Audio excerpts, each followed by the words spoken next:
mata batin. Dalam artian dalam pikiran kita. Ya. Bisa saja secara zahir gelas itu pecah, HP itu pecah, tapi dalam akal pikir kita tidak pecah. Itu.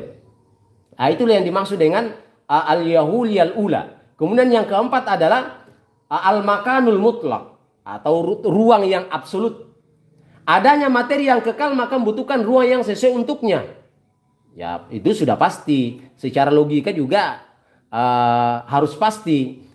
Makanya Tuhan dalam hal ini Allah, ya, dia tidak terikat oleh ruang dan waktu. Dia sunyi dari hal yang seperti itu.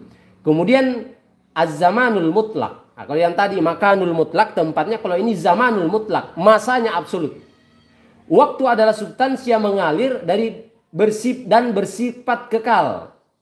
Ar-Razi di sini membagi dua bagian juga. Yang pertama, waktu mutlak, ia tidak memiliki awal dan akhir.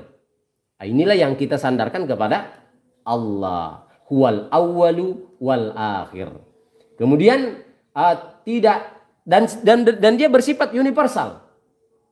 Ia terlepas sama sekali dari alam semesta dan gerakan falak. Dia tidak bisa terjangkau dengan hitungan. Yang kedua, waktu yang relatif. Ia tidak kekal dan terbatas. Nah, ia tidak kekal dan juga terbatas karena terikat dengan gerak falak, terjangkau, terbit tenggelamnya matahari.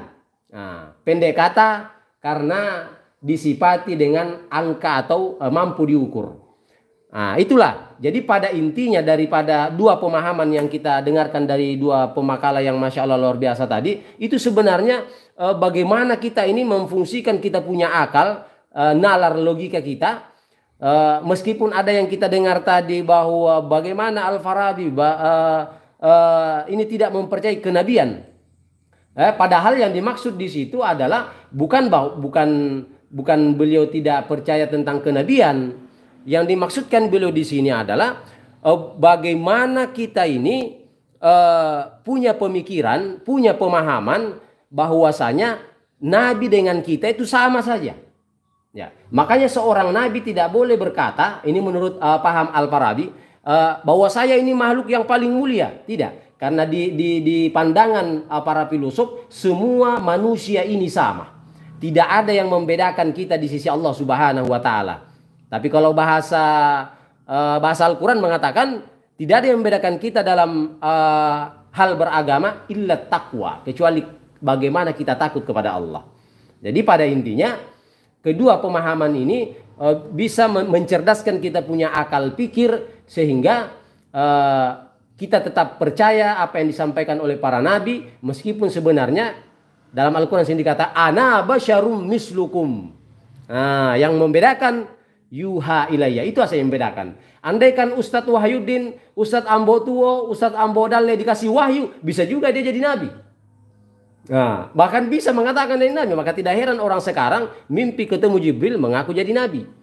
Allahu a'lam bishawab. Akhirul kalam, wallahu musta'an, walitiklan. Assalamualaikum warahmatullahi wabarakatuh. Waalaikumsalam. Jadi bagaimana ini sudah masuk asal ini sebenarnya? Sebenarnya ini makin dijelaskan makin haus kita. Masya Allah. Yang muncul baru. Tapi karena waktu kita silakanlah ke Ibu Ketua. Baik, sangat menarik untuk kita pada siang tadi menjelang sore ya. Insyaallah. Sudah pagi di sini Bu Ketua. Itu kita akhiri saja. Insya Allah kalau ada nanti pertanyaan nanti kita tanyakan kepada kita di depan. Mungkin cukup sekian materi kita pada sore hari ini.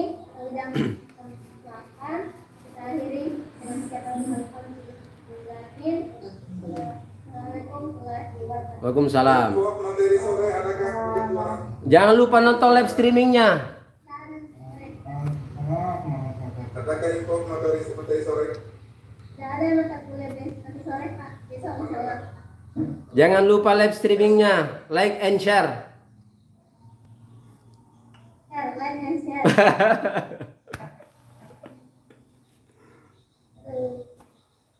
Oke, assalamualaikum.